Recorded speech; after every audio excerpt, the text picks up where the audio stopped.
He is back, the man, the myth, the legend. Rany Jazayerli is back stateside, and we're so happy to have him back here on Kaufman Corner. The good doctor, Dr. Rany Jazayerli, with us. You can follow him on Twitter at Jazayerli, Jazayerli, one of the co-founders of Baseball Prospectus, co-author of Rob and Rany on the Royals, and of course the author of Rany on the Royals. He is back after a little family vacation overseas. My name is Soren Petro from Sports Radio 810 WHB. You can catch my work at 810WHB.com. We will talk a lot of Royals baseball. It's what we do. It's what Kaufman Corner is all about.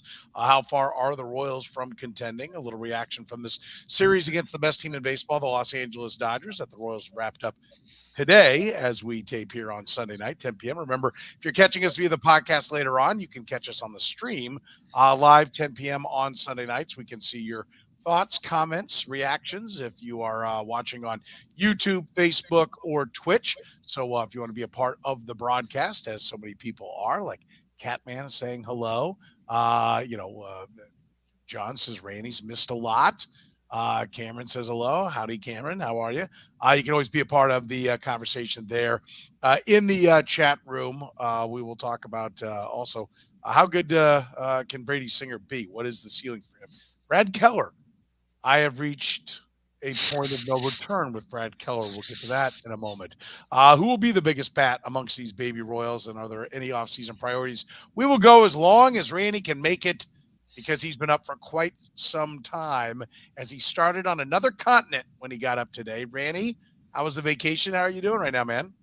Bonjour, mon ami. I had a lovely vacation, 9 days with my wife and 4 daughters in London and Paris, and really a great time. We saw a ton. I think the kids had a vacation they won't forget. Hopefully, memories they won't forget for a long time.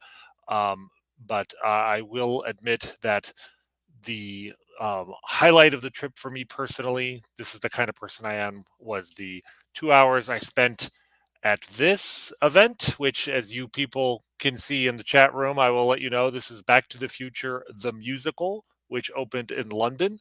And I bring this up not to make everyone jealous, although, yes, of course, I'm making everyone jealous. It is real, and it is quite spectacular, and it is only in London. I think it's coming to Broadway next year.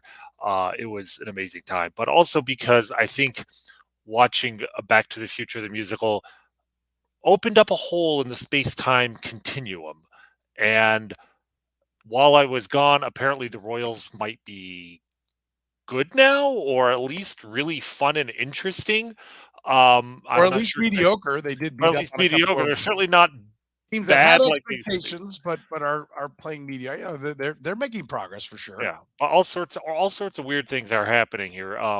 Apparently, superstar players are using uh, clostebol to treat ringworm, which, as a dermatologist, I've never seen that done before, or clobetasol. I don't know what's happened in the world of dermatology since I left my practice. I'm eager to get back to work to find out if there's apparently a breaking new anabolic steroid treatment for ringworm, which I usually just treat with over-the-counter ingredients.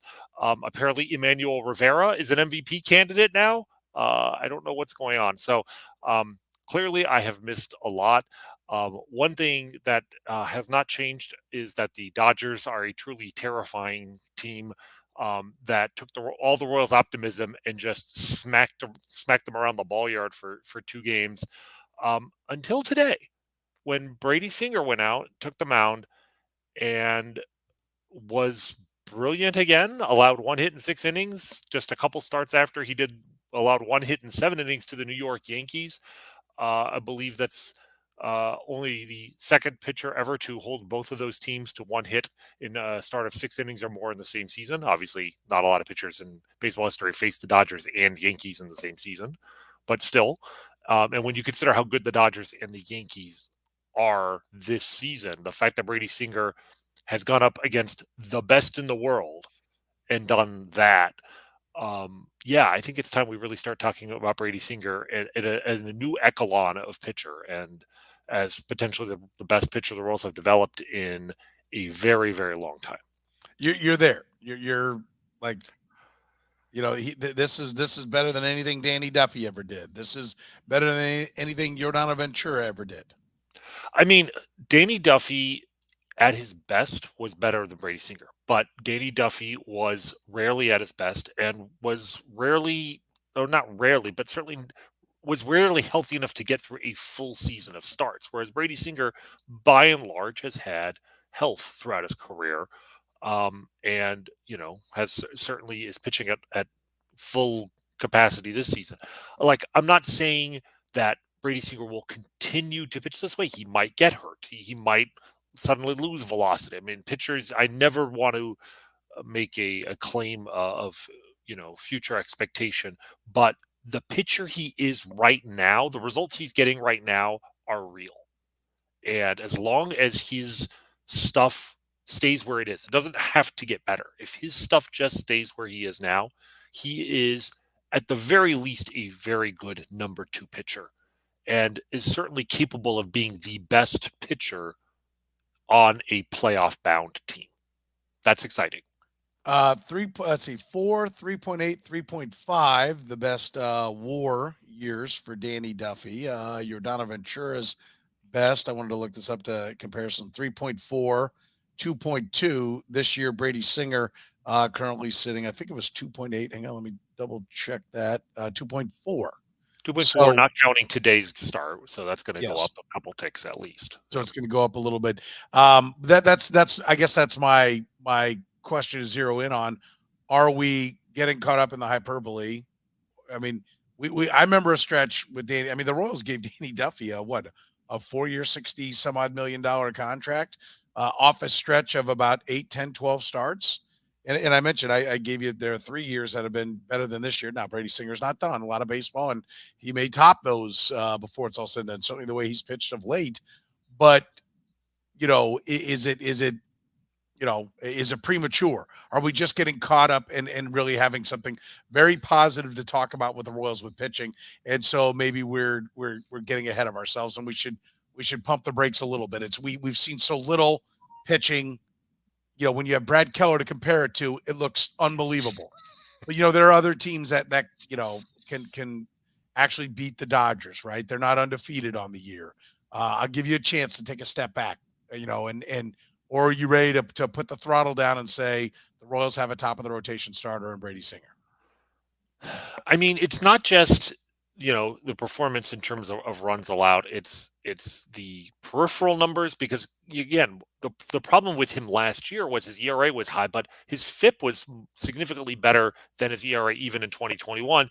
The peripheral numbers suggested he should be pitching better. He was pitching in bad luck. His luck has been normal this year. He hasn't been. I don't think he's been the beneficiary of good luck. His FIP and his ERA are almost identical. But I think he was probably a better pitcher than you might have thought just looking at his ERA last year. And then there's the stuff. Um, there's the fact that I mean his sinker. We've talked so much about the development of the changeup, and I think he's making strides with that, but it's 2 steps forward, 1 step back. It's slow progress, and I'm not sure it'll ever get better than it is now, which is an adequate third pitch, a show me pitch. But I think maybe we haven't talked as much about how good he has been with his sinker, both in terms of location and in terms of that late breaking, arm side run that allows him to start a pitch that's inside off the plate. That's a very difficult pitch for a left-handed hitter to try and swing at, and then bringing it back in and dotting the inside corner at the last moment. It's a sort of pitch where it's very tough to hit, but also if you don't swing at it, it's a strike. Watching him I feel like we're watching more of an artist at work this year than we have in previous years, and I think that's why, despite not really having a great third pitch yet, he has been this effective. And I think that the 2 pitches that he throws, the sinker and slider, are quality enough that he can be very successful in the major leagues without throwing that third pitch more than 5 or 10% of the time. He just turned 26. We never got to see Jordana Ventura turn 26. Or maybe we did. No. Trying to see. Died at. He was his 25-year-old season. I have to sit and do some math. as to when it was. So we didn't get to see him be 26 years old. Danny Duffy at 26 had already had some of his best seasons behind him. And but his overall, I'm trying to think where he's at. But do we? I would put him in the Ventura Duffy category right now. That's what I think he is. And if he's I going to, think that's fair. yeah, and if he's going to be more consistent and more dependable than Danny Duffy, then he moves beyond that. That's what bumps him up to a 2. Danny Duffy can throw you number 1, number 2 like stuff. Singer's kind of on a roll here. This is 3 really dominant games out of about 5 that he's put out there, and I think that's going to be the key, the consistency. And as he found a little something and got even more on the slider, because we've talked about it, he's not throwing the changeup a lot more. You talked about it being a show pitch, and is it just a matter of the league will make an adjustment back to him? And that hasn't happened. I don't know. We wait and see, but we do feel like there's a spot in the rotation. And let's be honest, Danny Duffy was kind of more of an anomaly than most guys usually are, right? The way he could be so good and then just kind of fizzle out there for a little while. Usually when you find it the way Duffy would find it at times, you don't lose it. And so I think there's a lot of reason to believe that Singer can keep this together and keep it going. Now the question is, can they put the rest of the pieces around him? Right. This is tremendous for a club that we've spent the whole year talking about the pitching being a problem. Does this mean that they're starting to get it fixed? Is it just all credit? And listen, I will caution you about just rooting for your prediction, rooting for your statement that, some certain people should be fired. I will ask you, does some credit, as I'm sure Dayton Moore would say, if you're going to blast him for Brad Keller, you got to give him credit for Brady Singer. Where would you sit on whether or not the pitching machine of the Kansas City Royals, headed by Cal Eldred at the big league level, is around Brady Singer and what they're doing to help him?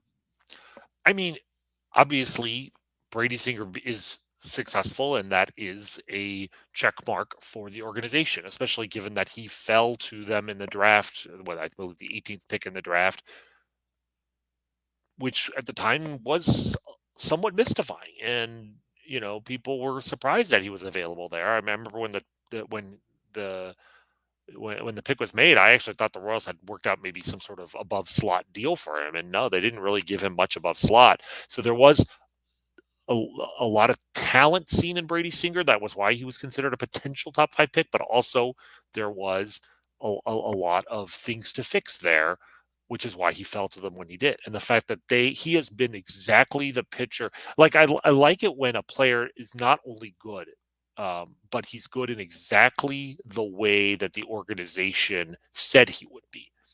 And that is what Brady Singer has been, where he has 2 pitches. Okay, he's got to throw the 3rd pitch, but essentially he has 2 average or better pitches for the major leagues, which is tough to succeed with. And yet everything else, his competitiveness, his unwillingness to give in, his fearlessness on the mound, those are all, the buzzwords, the types of buzzwords that the Royals like to use about their players and certainly guys coming out of the draft. And you hear that a lot, and sometimes you just think, well, this is just the Royals blowing smoke up our butt. And in this case, everything they've said about him, I think, is borne out on the mound. And the result is the whole is greater than the sum of the parts with Brady Singer, which Yeah. is fun. It's fun to have a player like that, where you look at the overall repertoire and you're like, okay, this is a solid mid-rotation guy who's got good enough stuff to succeed, but not good enough to actually be, a star or an above average player. And yet the results are starting to bear out that he might actually be that because of the qualities the Royals have set. So yes, I will give them absolute credit for that. And Cal Eldred, oh gosh, I had to say his name, didn't I? Deserves a portion of that credit.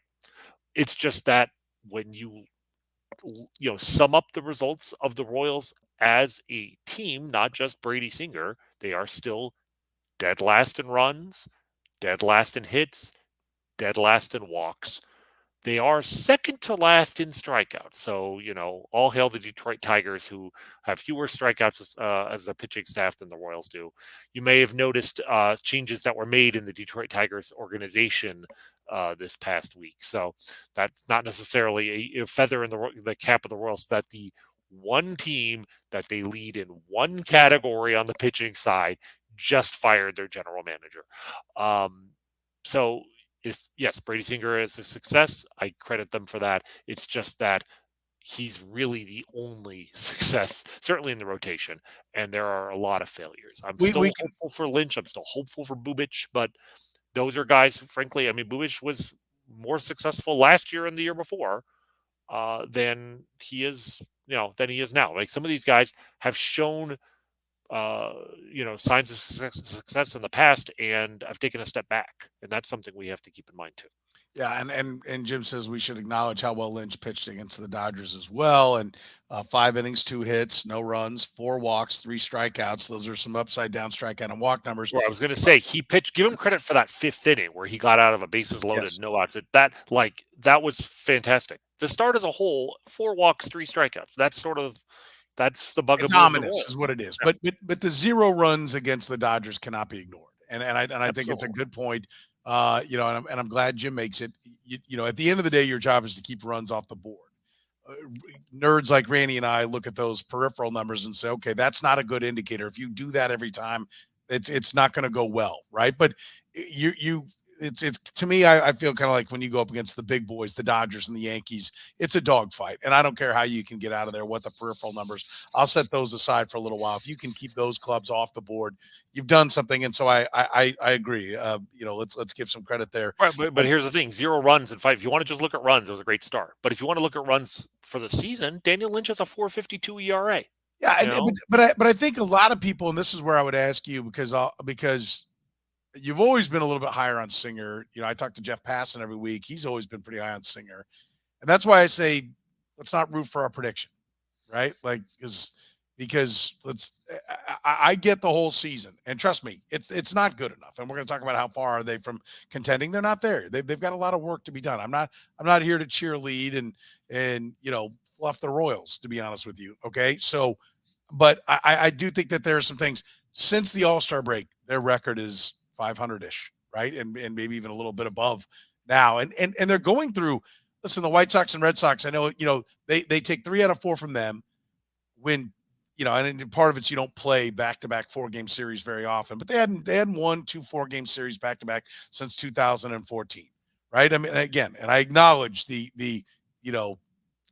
kind of the Carnival Barker-esque part of that, but it's still something. And I know it's easy to go, well, the White Sox and Red Sox are both 500-ish clubs. Yeah, they're both clubs that have got a lot of money put into them, and we're expecting to contend. And when a bad team comes in, you keep a bad team losing. That's what you're supposed to do as a good team.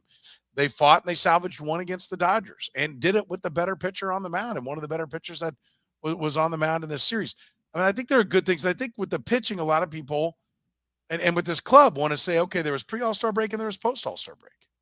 And there is a consistency there. There's starting at Chris Bubic overall. If you want to look at the overall, it's not going to tell a great story. But if you want to look at Chris Bubic since the All-Star break, I don't know if there was a come to Jesus meeting. I don't know if the Toronto thing got him kicked around to where, they finally got the tough love that the Royals organization won't give them from the fans, and they heard it from the fans. And they went, well, wait a minute, this is real.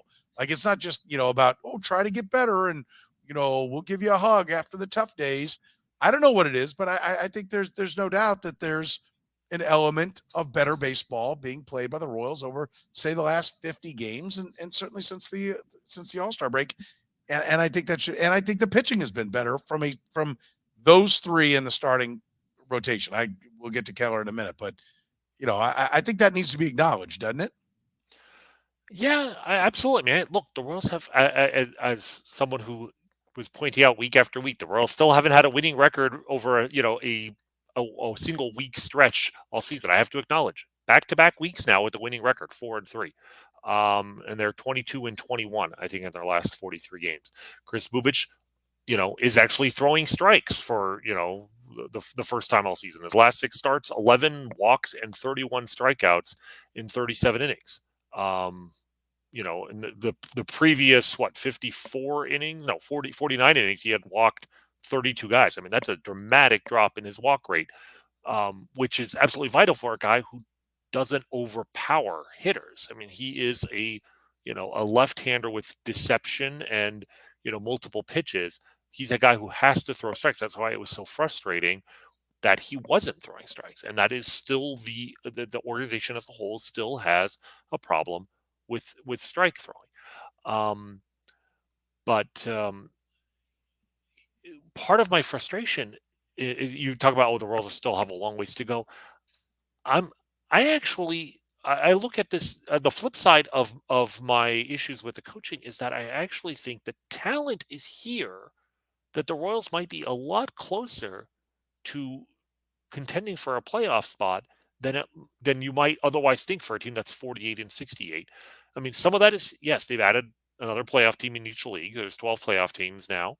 Some of that, a significant portion of that, is the AL Central sucks. I mean, it just does. And I don't think that's going to change in 2023 necessarily. I mean, the Royals are like 14 games out, which sounds terrible, but I mean, the Seattle Mariners are second in the AL West, and they're 12 games out of first place. Like, there's just no dominant team in the American League Central. So you have that. But I also think the talent is here on the pitching side for a team that has the worst ERA in the league by more than 30 points. And yet we're talking about Singer and Lynch and Bubic. And, the Royals have Barlow and they have Stillmont and they have, some interesting, guys. Dylan Coleman has been, quietly pitching very well of late. Amir Garrett is finally throwing strikes and was dominant, struck out the side today. So there's too much talent here to explain that ERA.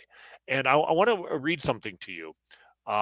It's something I really enjoyed by our friend Max Reaper, who's the editor-in-chief of our Royals Review, earlier this week. He wrote something about basically the headline of the article is "The Royals are young and fun, but will they be good?" And the opening paragraph, I really enjoyed this because I think it makes a good point. The Royals were flying high. They were winning games in exciting walk-off fashion with a lineup that featured 6 players aged 26 or younger.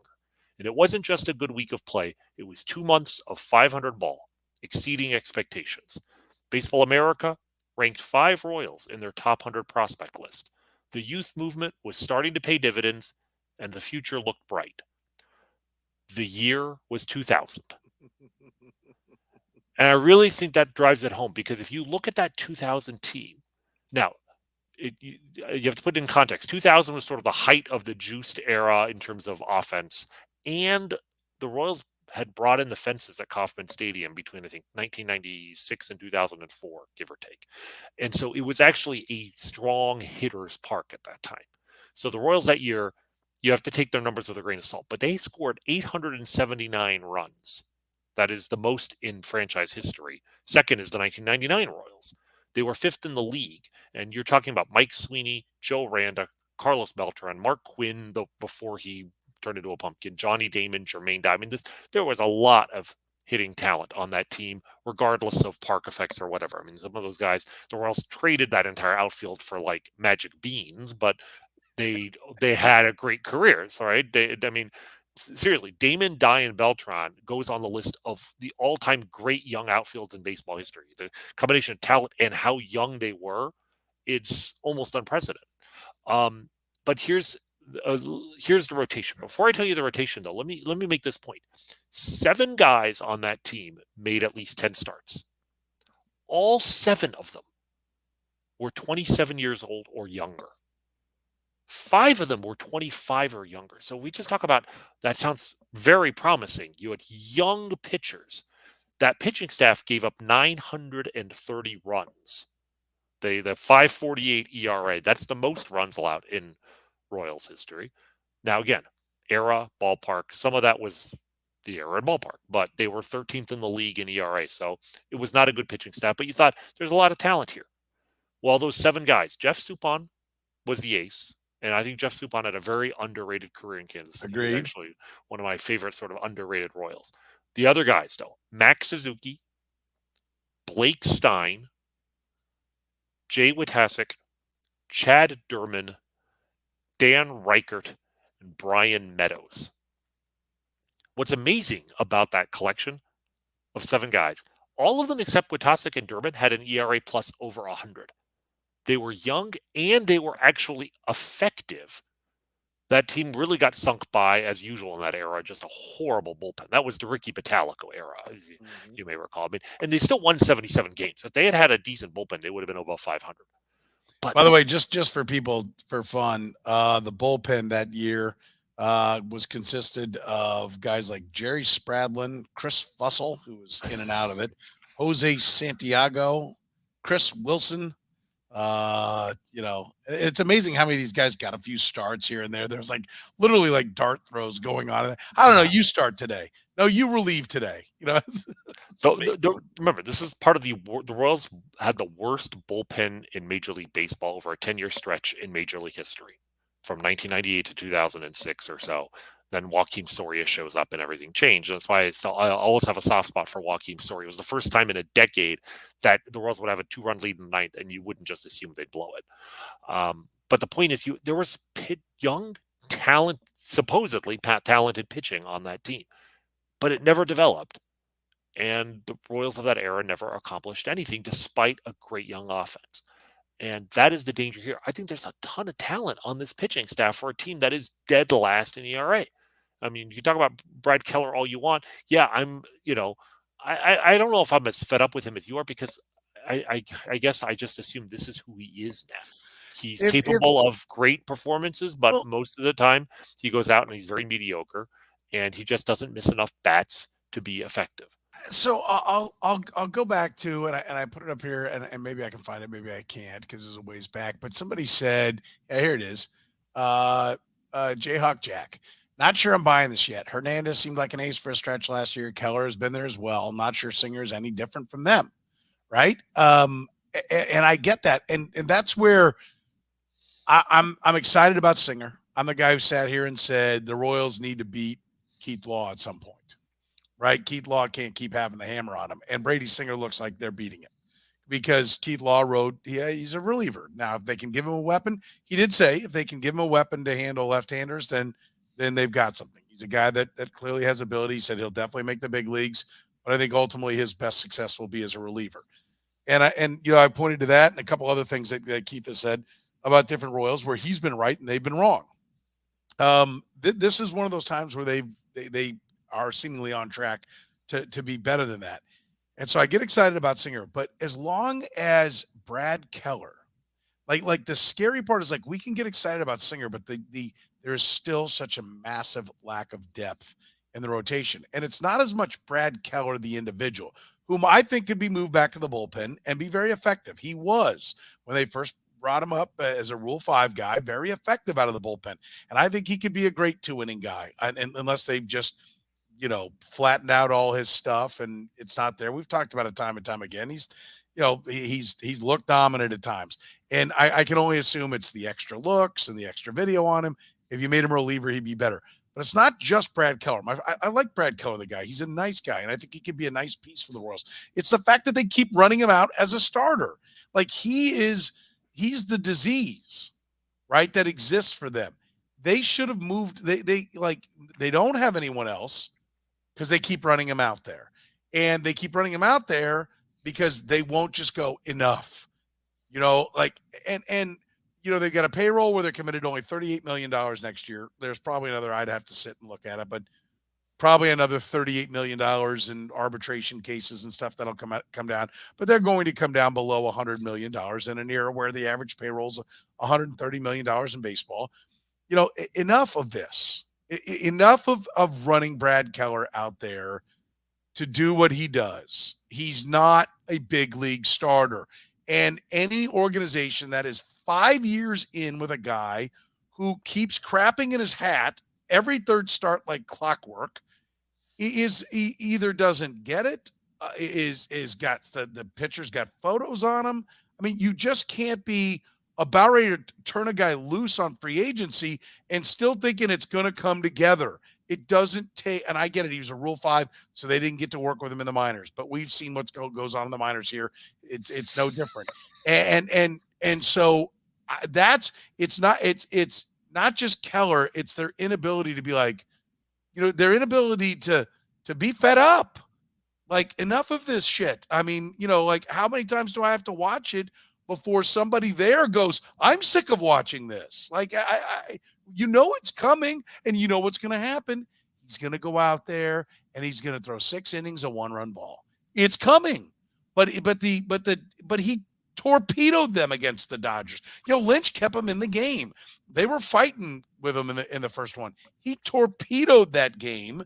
And those are the ones that just, I'm like, I'm all fired up. Thanks to my some love to Kansas City barbecue store. We made pizza out on my Traeger grill. We're all excited to sit down. I can't even get the food made before he's crushed the night. And there's no watching Royals baseball at that point. It pisses me off. Well, first off, I mean, the comparison of Brady Singer, like to even compare him to Carlos Hernandez of having a good stretch or Brad Keller, I don't like that comparison at all. And the simplest way to look at it is just look at their strikeout to walk ratios. I mean, this is why I was always skeptical of Carlos Hernandez. I never really bought into him. He has not had his strikeout to walk ratio before this season was less than 2-1. Like in modern baseball, you want to see at least 2.5. Like maybe back in the 80s and 90s, 2-1 was good. Nowadays, 2-1 is bad. You want 2.5 and ideally 3. Brady Singer has had a strikeout to walk ratio of 2-1 once in his career. In the pandemic season, he had 35 strikeouts and 17 walks, 2.06, just barely. Like, Brad Keller's success has come despite not having good strikeout to walk ratios, whereas Brady Singer's at over 4-1. So I mean, it's a completely different you're somewhat, and I agree with you wholeheartedly on everything you're saying about Brady Singer now. 100 strikeouts, 22 walks. It's almost 5-1 now. Last year's 131-53. He was right at that 2.5-1 ratio where you'd like to be. His first year, 61-23. He's almost at 3-1 at that ratio.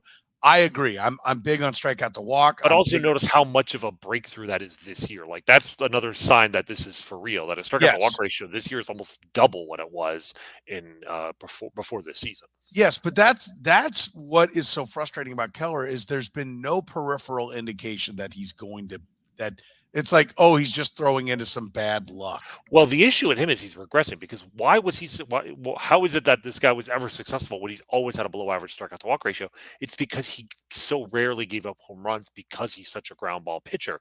Look at, his rookie season, 7 homers and 140 innings. That's why he had a 3.08 ERA. 2020, the pandemic year, 2 home runs and 55 innings. A small sample size, obviously, just 9 starts, but that's why he had a 2.47 ERA. Even the year in between, 2019, he gave up 15 homers and 165 innings, about 1 every 11 innings. He was good that year, 4.19 ERA. What's happened the last 2 years? Last year, 18 homers and 134 innings. This year, he's at 16 and 122 innings. Those are below average home run rates. That's a home run about every 7 to 8 innings. That was the only thing he really had going for him from a peripheral perspective. So now you have a guy who walks too many batters, strikes out too few batters, and doesn't give up home runs at a lower rate than anyone else. So yeah, he's not doing anything right now at an above average level. So no wonder he's back-to-back years with his ERA plus in the 80s. He is a replacement level starter. He's not, he's good enough to take the ball for a team that is desperate for pitching, but he's not pushing you anywhere towards the title. There's probably a reason why the Royals didn't trade him at the deadline. I think there's a lot of teams that may look at him as, if we need a 5th starter, if we're hard up for pitching, he's a valuable guy to have. And I think over the course of 162 games, having an arm of his caliber is always going to be helpful because guys get hurt, etc. But I don't think any team looked at him and said, this is a guy we want in our playoff rotation. This is not a guy that a team wants starting game 3 of the ALDS or whatever it is. And if you're a contender looking to trade for a pitcher, why would you trade for a guy that you're not going to actually use in the postseason? So he is what he is. I'm not, broken up about it because his success was always, I think, was always dancing on a knife's edge, and I think he just kind of fell off. But they keep sending him out there. I think we're getting close to the point where, like him being in the rotation is less a symptom of what the Royals think of him, and more just it's more a symptom of the fact that Jackson Kowar can't, hasn't succeeded in the major leagues, and that Carlos Hernandez has, you know, bombed again this season. Um, if you believe in Singer and Lynch and Bubic, and you bring back Zach Greinke, which I think actually would be, on a 1 year deal is a solid move to make, then you might be able to set yourself up for a situation where you don't need Brad Keller to be in your rotation in 2023, but the Royals need to come up with another starting pitcher. They need to stop relying on hope that Carlos Hernandez will somehow turn around. It would be nice if one of the 20 pitchers, starting pitchers of promise they have in the minor leagues, would have stepped up this year. But you might have noticed none of them have. I mean, Alec Marsh is not going to be in that rotation. Asa Lacy, not going to happen in 2023. Certainly not as a starter. So that's the thing. I mean, I'm frustrated like you that Brad Keller still might have a spot in the rotation, but I don't want to focus my frustration on Brad Keller. I want to focus my frustration on the fact that the Royals, as good a job as they're doing with developing a position player seemingly every month, are not coming up with any more solutions for that starting rotation. And they may have to go outside the organization and sign another free agent this winter. All right, before we move off Brady Singer, real quick, I want to get, what do you think the ceiling is for Brady Singer? I mean, again, I think like James Shields. Okay. Maybe that's probably a durable number 2 guy who's, flirting with a number 1. I think James Shields as a ceiling, best case scenario, which he may be approaching right now. I think, and again, James Shields was the number 1 starter on the team that went to the World Series. That's what I'm saying. I don't think he's not a classical ace, but I think you can win with him being your best starter. You just have to come up with 4 more guys. And I'm good with that. I want to be clear that that's the ceiling, not the expectation, right? I want to be clear on what I mean by when I say ceiling. I don't think that he's at the point where I would expect that, but I think that's a reasonable, I don't know, 75th to 80th percentile. Like, I think there's a 1 in 4 chance that that's who he becomes. Absolutely. I think that's great because I'm looking at some of the FIPS for him. He'd get down to 342, 347, 347, 359 is where he was, even though he had an ERA of 282 1 year, 321, 315. Yeah, the FIPS gives you an idea of just how consistent Shields was. I mean, he was a 340, 350 FIP guy. Well, right now, Brady Singer came in today with a 366 FIP this year. Yeah, might probably went down a little bit today. Yeah, I mean, I think Brady Singer is a 330 to 350 FIP guy, and that's great. I like the James Shields for the ceiling, and I think the Danny Duffy is probably, obviously not left-handed, but I think that's kind of, where he's at. Now let's see how much further beyond that he can push to it. Matt says ceiling Mark Gubicza. That's interesting. Cameron says I'd say a floor of like an Irvin Santana, maybe ceiling James Shields. Right. So I mean, Irvin Santana as a Royal, that was a heck of a good year from him. So I'm not sure, I think his floor could be a lot lower than that. But another guy where, how low though? But aren't we kind of removing a lot of the bottom end of the floor with the consistency starting to show? Yeah, look, to me, every pitcher's floor is somewhere in the basement because they could get hurt tomorrow. He could blow out his elbow. That's always a risk. I think if he stays healthy, the fact that he's always thrown strikes and his strike throwing, I think, is getting better. I think his control is improved, even over from his rookie season. I think that gives him a solid floor as a number 4 starter, as long as he's healthy. But he hasn't proven that he's guaranteed to be better than that yet. Jayhawk Jack said, who else are you going to go with? Talking about Brad Keller, if you're going to take him out of there. He said, could Angel Zerpa be the guy? He'd be a guy right now. This is where I think at some point there's got to be ramifications. Freaking anybody to set the tone that we will not tolerate this kind of performance. And let's go. I mean, yes, the bigger picture, Rany's 100% right, and I agree wholeheartedly.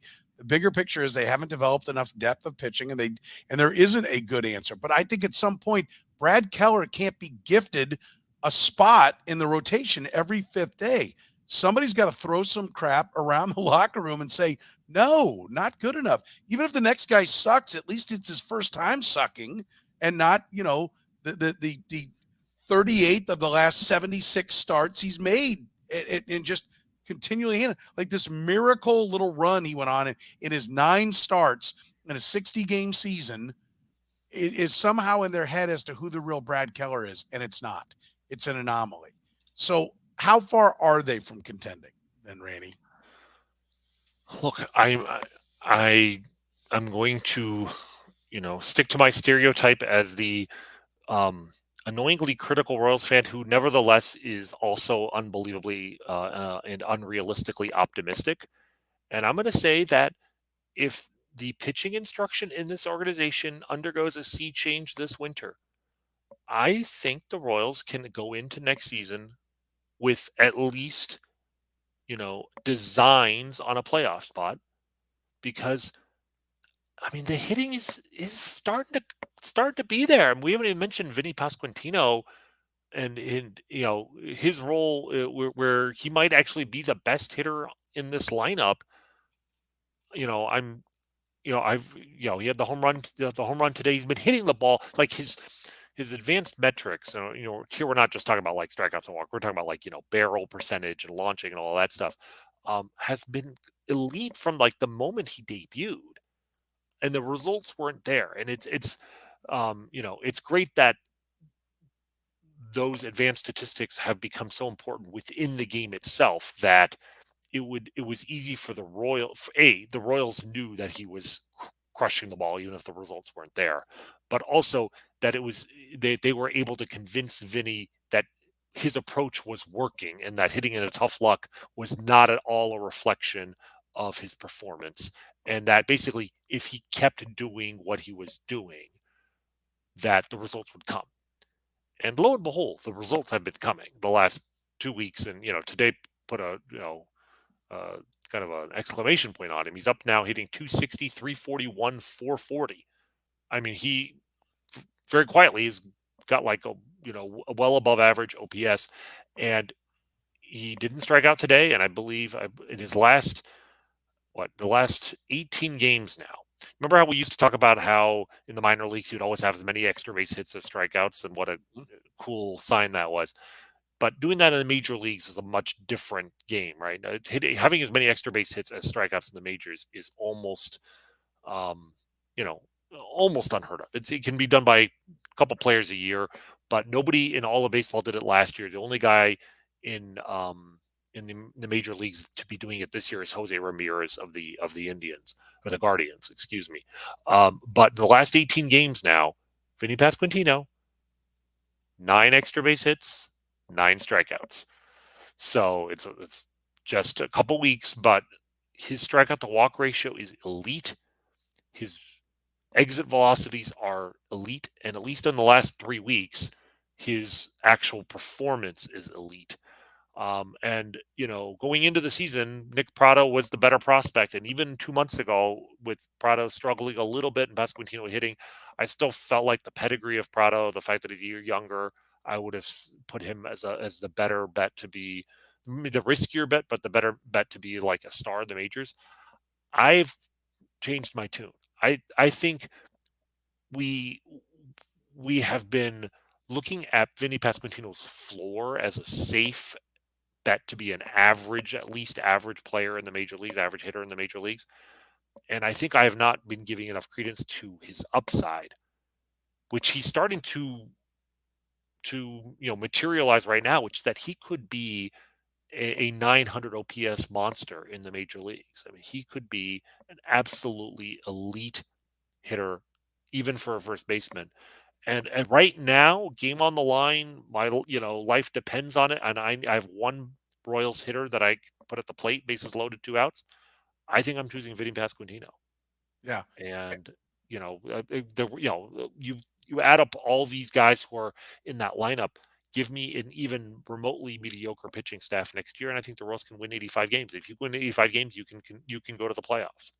And I will tell you, I got to spend just a little bit of time with him at our 100-year anniversary party we had on Thursday night. Vinny Pasquantino was there. Couldn't be a better guy.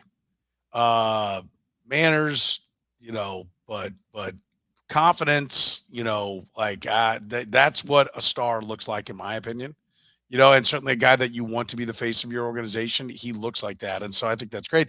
And would you say he's the biggest bat there? Because I've been thinking about it. And Bobby Witt Jr., I know everyone's going to fall back on Bobby Witt Jr., right? But I'm going to ask you, who will, and this is what I put it on the tweet, who will be the biggest bat amongst the baby Royals? And I asked it, I don't remember if it was, I think it was Jeff Passan, and Jeff said, well, I'll still go with Brady Singer. Brady Singer. He didn't say that. He said, I'll still go with Bobby Witt.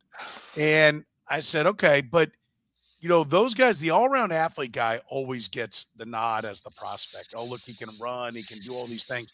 And at the end of the day, it's the guy who can hit the ball over the wall. And I'll never forget Carlos Beltran saying to me when I was talking to him about free agency and all that kind of things. He said, well, Scott says you steal bases to get that second contract. Then your third contract, it's all about hitting the ball over the wall. And he quit running. Right, he got to the Astros and or onto the Mets, and that was it. He was hitting the ball over the wall, and that's how you then get the third contract. But that's also because that's what it matters on, right? For whatever reason, when you're young, they want you to steal bases to have all this athleticism. But at the end of the day, what pays the bills, right, is hitting the ball over the wall. And so all the things that Bobby Witt Jr. does, first of all, we're now seeing they're somewhat oversold based upon the defensive inefficiencies he's got right now. And he bobbled a ball that could have cost him today as well. They ended up with Freddie Freeman beating one out. Whoever has the biggest bat is going to end up being the biggest star, right? When it's all said and done. To me, that's Melendez or Pasquantino. Those are the guys that will actually, unless you think, and that's what, and I made that point to Jeff, and Jeff said, I still think there's another level for his power. The guy who slugs is going to be the biggest star. Who's going to slug the most? First of all, do you agree with that statement? And who do you think it'll be?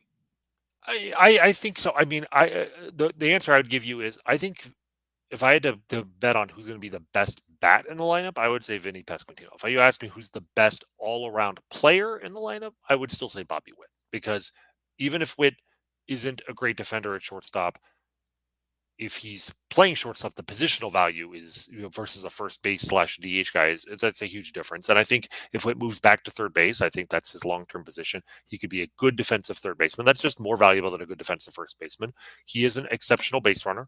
It's not just about the stolen bases, which add value, but base running itself, moving first to third on singles, first to home on doubles, etc. Bobby Witt has value there. So I think Witt will be the better player. He's younger than both Melendez and Pasquantino. But I think, again, who do I want at the plate in the key situation? It's probably going to be Pasquantino, because for one thing, I know he knows the strike zone tremendously well. Whereas Bobby Witt, that is still something he is working on. I'm hopeful he'll get there. I'm hopeful the Royals are suddenly an organization that'll help him get there. But I have more confidence in Pasquantino at this point to be that guy. But the fact that the Royals don't have to choose is a great thing. They have both of those guys. They have Melendez, and I might throw my head in for him if I had any idea what position he'd actually be playing and whether he'd be playing it well in a year or two. At the plate, I think he'll be great. This one scared the hell out of me from Matt. Vinny's numbers are still not yet on par with Ryan O'Hearn's from 2018.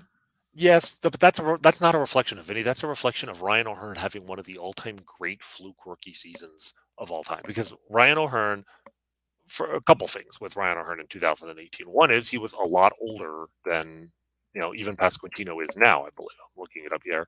Actually, only a few months older. Okay, but the difference is when they called him up, he was hitting 232, 322, 391 in Omaha. Pasquantino hasn't come remotely close to that. O'Hearn's best season in the minor leagues, he had an 829 OPS. That's why his 2018 season was such a shock. He hit better in the major leagues by far than he had ever hit in the minor leagues. Whereas Pasquantino has just crushed the ball since he entered pro ball. So I don't think I don't think O'Hearn's success reflects on Pasquantino. I think O'Hearn's success was just a gigantic fluke. All right, the off season. What should the plan be for this team? I thoroughly enjoyed this one. Conbayo Yacker, I love that. They don't need to make a trade. Getting Mondesi back will be like making a trade. And in parentheses, Ray Liotta laughing gif. That's if anyone's ever seen that from Goodfellas, where he just is laughing hysterically. That's where that comes from. And there was one other one saying, why are we talking about making a trade? Why not just spend some money in free agency? Is it, time to make that kind of move? And or do you still need to be better so that you don't have to overpay so exorbitantly? The Gilmesh deal was an important one for the Royals. They thought they were going to contend. They didn't. But I remember at that time, the Cubs and Blue Jays were offering him 4 for 40. The Royals had to go 5 for 55. They had to go an extra million per season and a whole extra season to get it done. Like, I don't think you want to be making those kind of deals. And I get a feeling that that's what it would take during this offseason. Do you have something, whether it's a player or is it just a position? Is it a right fielder? Is it a center fielder? I mean, Drew Waters is on his way, but there's a difference between doing what he's doing in the minors and doing what he's doing up here. You have something that you would say, this is my dream and this is what could make it all come together. Most people would tell you it's a frontline starting pitcher because they're just not bringing enough arms through the system.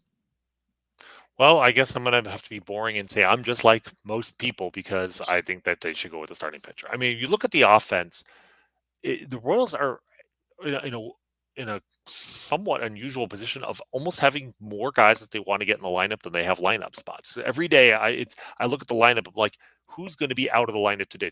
Is it going to be, I think yesterday it was Vinny Pasquantino. Today it was Nick Prado. Now Hunter Dozier was in those lineups, and you could argue that that should never be the case. But I think the Royals have, you could probably count 11 guys that they at least want to see in their lineup right now. Melendez, we can count them. Melendez, Witt, Michael Taylor, Kyle Isbell, who for his defense alone is worth playing. Pasquantino, that's 5. Dozier, 6. Nicky Lopez, 7. Salvador Perez, 8. Nick Prado, 9. Michael Massey, 10. And then Nathan Neaton, I'll throw in there as an 11th. Another guy who is probably more of a bench player, but could be a very valuable bench player. I just feel like if you're going to spend money, the Royals maybe can't afford the payroll of the Dodgers or the Yankees, but they certainly can go toe-to-toe with any team out there for one guy. They can. They have, I think, $32 million in guaranteed payroll next year. Basically, 3 guys they have who have guaranteed contracts for next year: Salvi, Michael A. Taylor, who's the third guy that I'm forgetting? Dozier. So even with all the arbitration awards, they're around $70 million. Let's say they bring back Zach Greinke, around the same deal. That's $83 million. They can. I mean, they were running $120 million payrolls when they're winning the World Series 7-8 years ago. And certainly with inflation, they can afford a 9-figure payroll again. So they can go out there and sign one $20 million guy. I'd much rather they do that at a position where they have shown no ability to develop, within, than to bring in another hitter that's just going to potentially take playing time away from one of their young players who is getting paid the major league minimum and might be willing to contribute just as much as the free agent. So looking at the best free agents coming up, I don't know if you have anybody in mind with starting pitchers. Carlos Rodon was thrown at me by Jeff Passan. I love Carlos Rodon. I think that'd be phenomenal. My only concern there is, I mean, he's going to probably opt out of his contract. I think he has a 2-year deal, but he can opt out. I would be concerned because he's performing with the Giants, and the Giants get the most out of their players. But obviously, he was elite last year with the White Sox, I think that there's enough of a track record now of his success there with him. The issue with him would be more just, can he hold up for 200 innings? But even if you can get 150, 170 innings out of him, if he's the guy who replaces Brad Keller in your rotation, and then you have Keller coming back for the final year before free agency as your 6th starter, as the guy who fills in if somebody gets hurt, I think that's a major step forward. But ultimately, to me, it comes down to a better coaching process throughout the organization that takes the pitchers you already has and makes all of them 5% better, 10% better. And that is going to be as impactful as any free agent. If they do that and they sign one premier free agent, I think they will be a very nice sleeper pick to make the playoffs next year. I really do. Really? Playoffs next year? I'll be willing to go there. There's lots of games left with the Twins and the Indians the Guardians, um, the White Sox. I want to see them handle business against those teams the rest of the way and play competitive baseball, and then I'll believe it. I'll believe it. There's a lot of good games. I mean, a lot of good teams left. There's Rays in there and Padres in there. I mean, it's a tough schedule. I mean, if they continue to play 500 baseball the rest of the way, then I'll buy that. Okay, we can just say, young guys get better. The bulk of them will. Somebody will regress, but more of them should get better than get worse. And then if they can make a couple of additions, then I'll buy that. Yes, they could be fighting for the bottom end of the wild card. I think you're absolutely right. I think we're going to see what them the rest of their schedule. I think the rest of the way is harder than it's been the last month or two because for the season they're a 500 team against losing teams, but against teams with a 500 or better record, they are like playing like 350 winning percentage baseball. They're just terrible. We saw, I mean, the Dodgers. Yes, they won 1 out of 3, but they really didn't look like they belonged to the same field for 2 of those 3 games. And the rest of the season, I think something like 3/4 of their games are against teams that are still in contention. So if they can play 500 the rest of the way, mind you, they'll still be a disappointment. They'll still finish around 71 and 91. But if they finish 500 the rest of the way, I think you can make a very strong case that a few tweaks with their coaching and one big player addition and the natural improvement of their young hitters might be enough to get them over 500 next year. Let's wrap with our minor league minute quickly. The Royals draft, where we waited 11 months for the Royals to send their top 3 picks from the 2021 draft out into a game where I say it counts. I know now they're starting to complex league is getting stats kept now, but to me, low A ball is when it counts. It took 11 months for them to bring out Frank Mazzucato, Ben Kudrna, and Shane Panzini. The top 2 have already debuted in low A out of the 2022 draft class, and there's already positive signs. Yeah, I mean, that's one of the nice things about drafting college hitters with your first 2 picks for the first time in a decade is these guys are ready to go, at the minor league level right away. They if they don't, then that's a really bad sign. But fortunately, the Royals got Gavin Cross and Caden Wallace out there. They sent them both to complex ball for a total of 3 games. Just that's where the players report to Arizona. That's where they get their physical. That's where they get their coaching. So it makes sense that the team is right there. Throw them in for a couple of games, make sure that they look fine, and then send them out. But they're both in Columbia. Gavin Cross started 1 for 12 in his first 3 games, then went out today, was 3 for 5 with a home run. So signs are positive there. With Caden Wallace, he went, I think, 0 for 3 with a walk and 3 strikeouts today. But in his first 2 games at Columbia, he was 5 for 8 with 1 walk and no strikeouts. So very, very early. We're more just making a point of how nice it is to see guys who have been drafted who immediately have box scores to their name that show that they're ready, that there isn't some excuse. I still remember Bubba Starling getting drafted and then not going to full season ball and starting his career the year after he was drafted what was the Rookie old ball. yeah, it was rookie ball. It was the higher of the 2 rookie balls, but it was still, he didn't go out in April with the low A team. Even though, remember, he was very old for his draft class. He was almost 20 by the time he actually made his professional debut. And, there were all these make nice noises about how the Royals were just wanting to make sure that he was 100% ready. But in retrospect, it was obviously a very bad sign that his bat was just not what they expected. So it's good to see that these guys are out there. They're playing. They batted 3rd and 4th in the Columbia lineup today. So they're expected to be the men, and they are being the men right now. So we'll keep an eye on them. Rany, as I said, people don't know if they joined us late. Woke up on another continent this morning. It is 6 a.m. Paris time, which is where I woke up this morning. I have no idea how I am still conscious, and I would say I have no idea how I'm being coherent, but I have no idea if I am actually being coherent. So, well, you quite coherent.